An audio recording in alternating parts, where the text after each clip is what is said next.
नमस्कार दोस्तों, Parveen classes YouTube channel में आप सभी का एक बार फिर से मैं परवीन सत्संगी सर बहुत बहुत स्वागत करता हूं।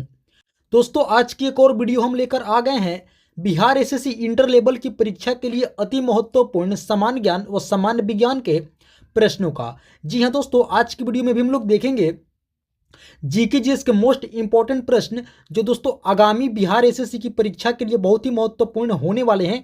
तो दोस्तों, आप सभी से एक रिक्वेस्ट करूंगा कि इस वीडियो को आप लोग अंत तक जरूर देखें, एक एक प्रश्न को आप लोग अच्छे से समझें और याद करें। तो आइए दोस्तों, आज की वीडियो क्लास हम लोग शुरू करते हैं। पहला प्रश्न है, भारत ने अपना पहला क्रिकेट विश्व कप खिताब जीतने के लिए किस देश को हराया था? दोस्तों, बतानी है कि भारत ने अपना पहला क्रिकेट विश्व कप खिताब जीतने के लिए किस देश को हराया था, यानी कि किस देश को हरा करके भारत ने अपना पहला क्रिकेट विश्व कप जीता था। तो आप लोग याद रखेंगे वेस्ट इंडीज, ऑप्शन सी इसका सही उत्तर होगा।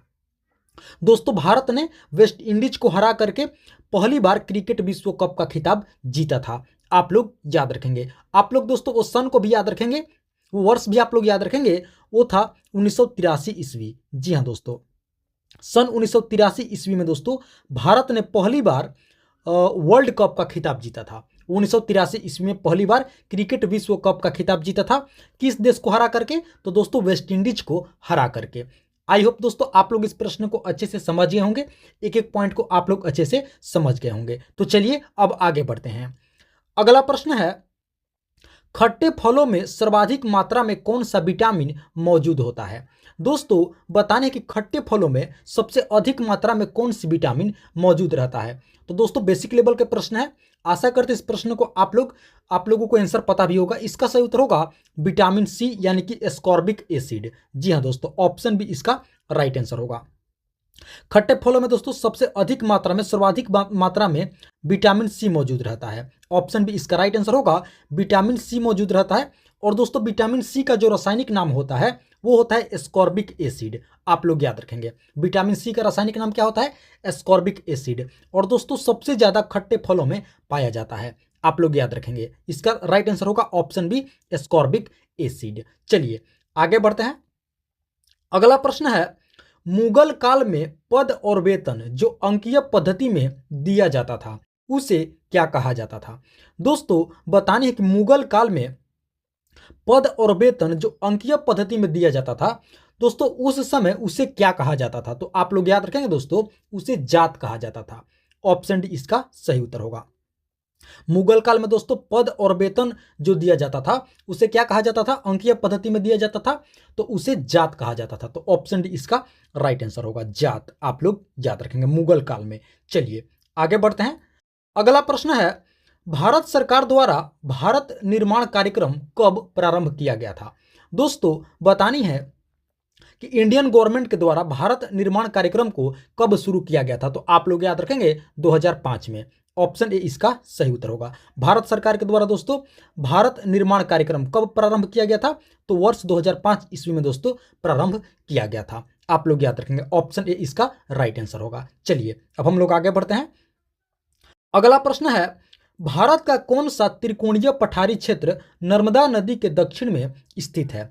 तो दोस्तों इसका सही उत्तर होगा दक्कन का पठार। ऑप्शन बी आप लोग याद रखेंगे। भारत का दोस्तों कौन सा त्रिकोणीय पठारी क्षेत्र नर्मदा नदी के दक्षिण में है? तो आप लोग याद रखेंगे दक्कन का पठार दक्षिण में स्थित है। आप लोग याद रखेंगे नर्मदा नदी के दक्षिण में दक्कन का पठार स्थित है। चलिए आगे बढ़ते हैं। अगला प्रश्न है, बिहार राज्य में मुजफ्फरपुर में बिहार साइंटिफिक सोसाइटी किसने शुरू किया था?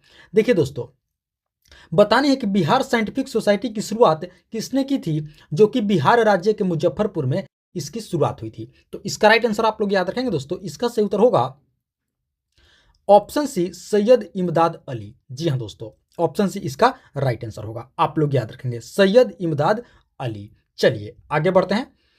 अगला प्रश्न है, निम्न में से कौन सी नदी तेलंगाना और महाराष्ट्र के बीच सीमा बनाती है? दोस्तों, बताने कि इनमें से कौन सी नदी तेलंगाना राज्य और महाराष्ट्र राज्य के बीच क्या बनाती है? सीमा बनाती है। तो आप लोग याद रखेंगे प्राणहिता। ऑप्शन सी इसका राइट आंसर होगा।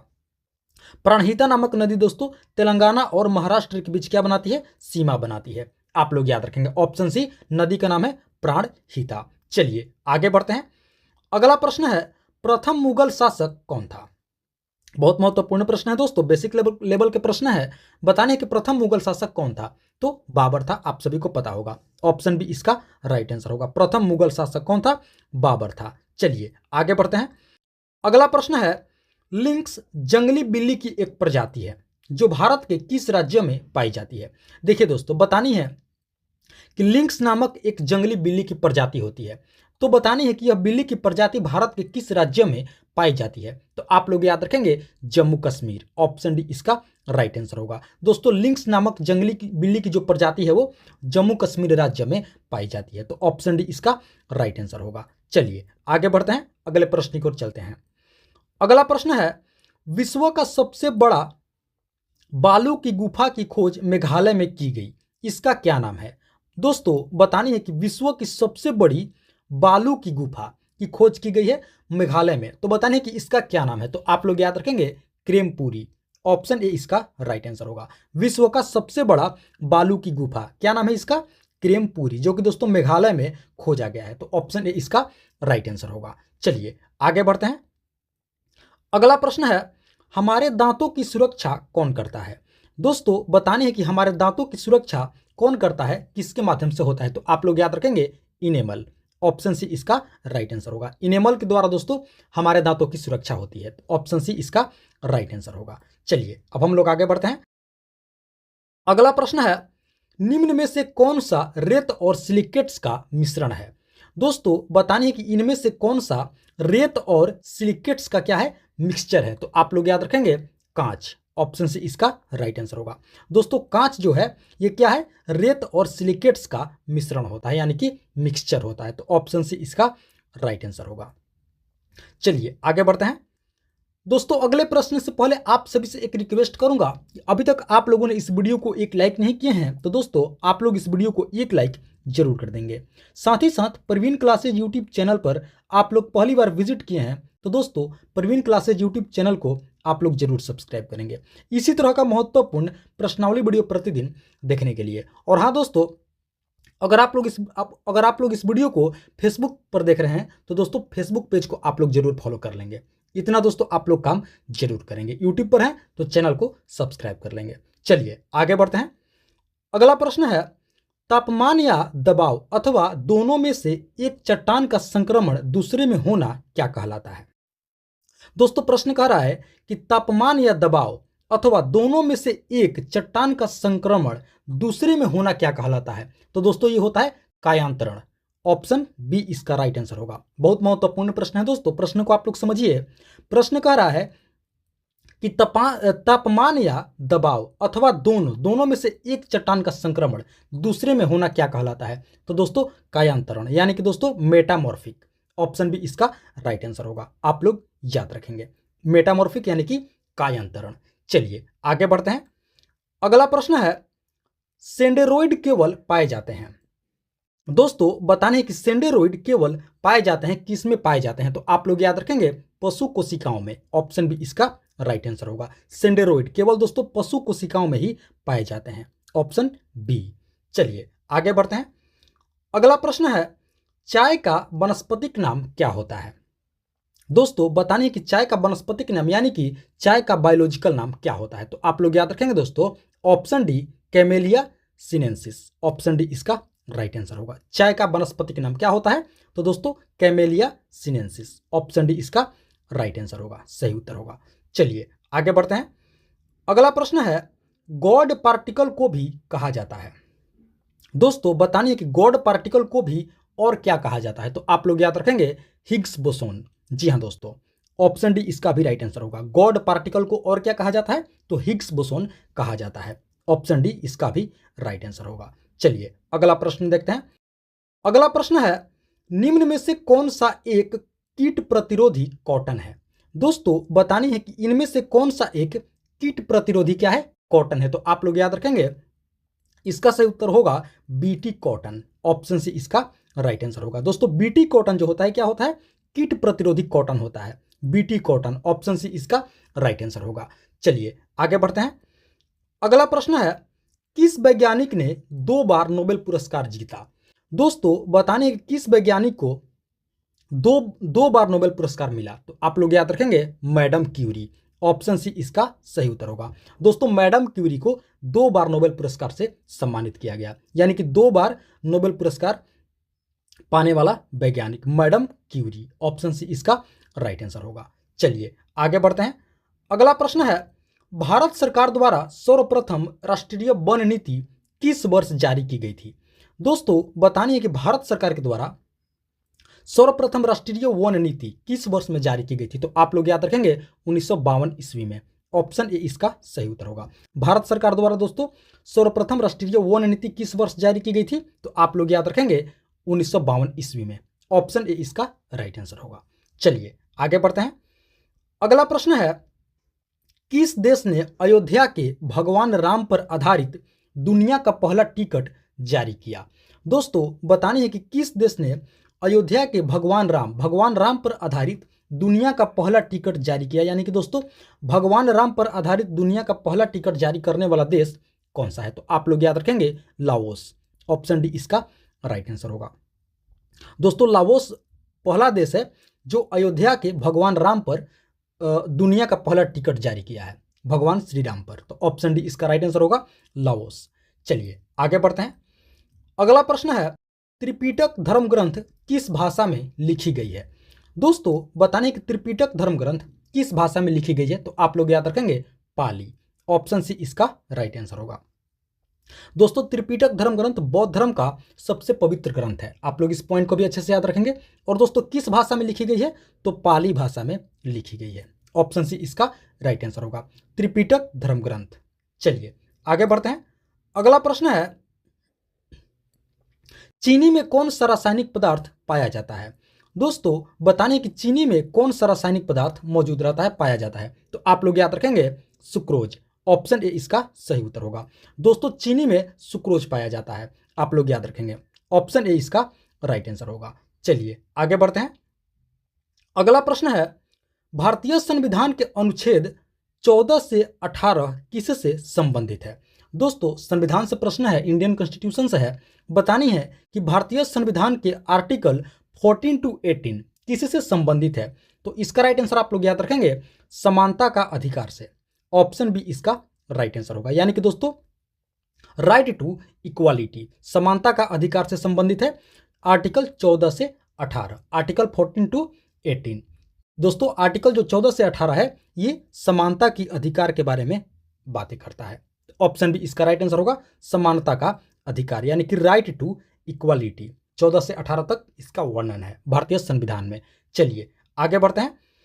अगला प्रश्न है, निम्नलिखित में से कौन सा अस्थाई सदन है, यानी कि दोस्तों परमानेंट है? बताने कि इनमें से कौन सा अस्थाई सदन है? तो आप लोग याद रखेंगे इसका राइट आंसर होगा राज्यसभा। ऑप्शन बी इसका सही उत्तर होगा।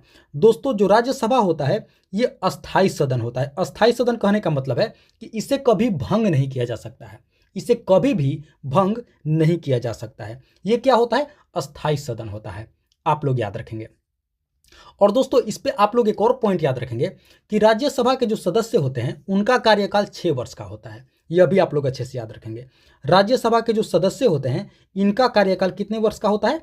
6 वर्ष का होता है। और दोस्तों यह क्या है? अस्थाई सदन है, इसे कभी भी भंग नहीं किया जा सकता है। तो ऑप्शन भी आप लोग याद रखेंगे राज्यसभा। चलिए आगे बढ़ते हैं। अगला प्रश्न है, विश्व का सबसे बड़ा मठ त्वांग मठ भारत के किस राज्य में स्थित है? दोस्तों त्वांग मठ जो कि विश्व का सबसे बड़ा क्या है? बौद्ध मठ है। तो आप लोग याद रखेंगे कि किस राज्य में है? तो अरुणाचल प्रदेश में। ऑप्शन बी इसका सही उत्तर होगा। विश्व का सबसे बड़ा मठ त्वांग मठ जो कि दोस्तों क्या है? एक बौद्ध मठ है, बौद्ध धर्म से संबंधित है। भारत के किस राज्य में है? तो अरुणाचल प्रदेश में। ऑप्शन बी इसका राइट आंसर होगा। चलिए आगे बढ़ते हैं। अगला प्रश्न है, लाइटनिंग किंग निम्नलिखित में से किस खिलाड़ी का उपनाम है? दोस्तों बतानी है कि लाइटनिंग किंग इनमें से किस खिलाड़ी का क्या है? उपनाम है। तो आप लोग याद रखेंगे विश्वनाथन आनंद। ऑप्शन डी इसका सही उत्तर होगा। लाइटनिंग किंग के नाम से इनको जाना जाता है, विश्वनाथन आनंद को। ऑप्शन डी राइट आंसर होगा। दोस्तों आप सभी दोस्तों बता दें कि विश्वनाथन आनंद शतरंज के बहुत बड़े खिलाड़ी हैं, यह भी आप लोग याद रखेंगे। विश्वनाथन आनंद, इन्हें लाइटनिंग किंग के नाम से जाना जाता है। चलिए आगे बढ़ते हैं। अगला प्रश्न है, सरफरोशी की तमन्ना अब हमारे दिल में है, कथन किस महान व्यक्ति से जुड़ा हुआ है? दोस्तों प्रश्न बहुत महत्वपूर्ण है, बेसिक लेवल के है। बतानी है कि सरफरोशी की तमन्ना अब हमारे दिल में है, कथन किन महान व्यक्ति का कहा हुआ है? तो आप लोग याद रखेंगे राम प्रसाद बिस्मिल, ऑप्शन बी इसका सही उत्तर होगा। सरफरोशी की तमन्ना अब हमारे दिल में है, किनका कथन है दोस्तों? तो राम प्रसाद बिस्मिल जी का, ऑप्शन बी। चलिए आगे बढ़ते हैं। अगला प्रश्न है, विश्व स्वास्थ्य दिवस यानी कि वर्ल्ड हेल्थ डे प्रतिवर्ष कब मनाया जाता है? दोस्तों बताने है कि विश्व स्वास्थ्य दिवस प्रतिवर्ष कब मनाया जाता है? तो आप लोग याद रखेंगे 7 अप्रैल को, ऑप्शन सी इसका सही उत्तर होगा। विश्व स्वास्थ्य दिवस प्रतिवर्ष कब मनाया जाता है? तो आप लोग याद रखेंगे 7 अप्रैल को, ऑप्शन सी। चलिए आगे बढ़ते हैं। अगला प्रश्न है, डिप्थीरिया रोग शरीर के किस अंग को प्रभावित करता है? दोस्तों बतानी है कि डिप्थीरिया नामक रोग हमारे शरीर के किस अंग को इफेक्टिव करता है, प्रभावित करता है? तो आप लोग याद रखेंगे गला को, ऑप्शन सी इसका राइट आंसर होगा। गला यानी कि थ्रोट को प्रभावित करता है डिप्थीरिया रोग, ऑप्शन सी इसका राइट आंसर होगा दोस्तों। चलिए आगे बढ़ते हैं। अगला प्रश्न है, भारत में सर्वाधिक सिंचाई किसके माध्यम से की जाती है? दोस्तों बतानी है कि भारत में सबसे अधिक सिंचाई किसके द्वारा होता है, किस माध्यम से होता है? तो आप लोग याद रखेंगे नहर से, ऑप्शन ए इसका सही उत्तर होगा। दोस्तों भारत में सबसे अधिक सिंचाई नहर के माध्यम से किया जाता है, ऑप्शन ए इसका राइट आंसर होगा। आप लोग याद रखेंगे नहर के माध्यम से भारत में सबसे अधिक सिंचाई की जाती है, ऑप्शन ए। तो दोस्तों ये थी हमारी आज की बिहार एसएससी इंटर लेवल परीक्षा के लिए अति महत्वपूर्ण सामान्य ज्ञान व सामान्य विज्ञान के प्रश्नावली वीडियो। आशा करते हैं इस वीडियो को आप लोग अंत तक जरूर देखे होंगे, सभी प्रश्नों को अच्छे से समझे होंगे और याद भी कर लिए होंगे। तो आप सभी से एक बार फिर से रिक्वेस्ट करूंगा कि इस वीडियो को अभी तक आप लोगों ने एक लाइक नहीं किए हैं तो दोस्तों आप लोग इस वीडियो को एक लाइक जरूर कर देंगे। साथ ही साथ प्रवीण क्लासेज यूट्यूब चैनल पर आप लोग पहली बार विजिट किए हैं तो दोस्तों इस चैनल को आप लोग जरूर सब्सक्राइब करेंगे। इसी तरह का महत्वपूर्ण प्रश्नावली वीडियो व दोस्तों जेन्युइन प्रश्नावली वीडियो प्रतिदिन देखने के लिए हमारे चैनल को सब्सक्राइब करके आप लोग हमारे साथ अवश्य जुड़ेंगे। अगर दोस्तों आप लोग इस वीडियो को फेसबुक पर देख रहे हैं तो दोस्तों पेज को आप लोग फॉलो जरूर कर लेंगे, ताकि दोस्तों इसी तरह का महत्वपूर्ण प्रश्नावली वीडियो आप लोगों को प्रतिदिन देखने को मिलती रहे। तो दोस्तों इस वीडियो में फिलहाल इतना ही, मिलते हैं एक और मोस्ट इंपॉर्टेंट वीडियो लेकर के। तब तक के लिए आप सभी का बहुत बहुत धन्यवाद। जय हिंद दोस्तों।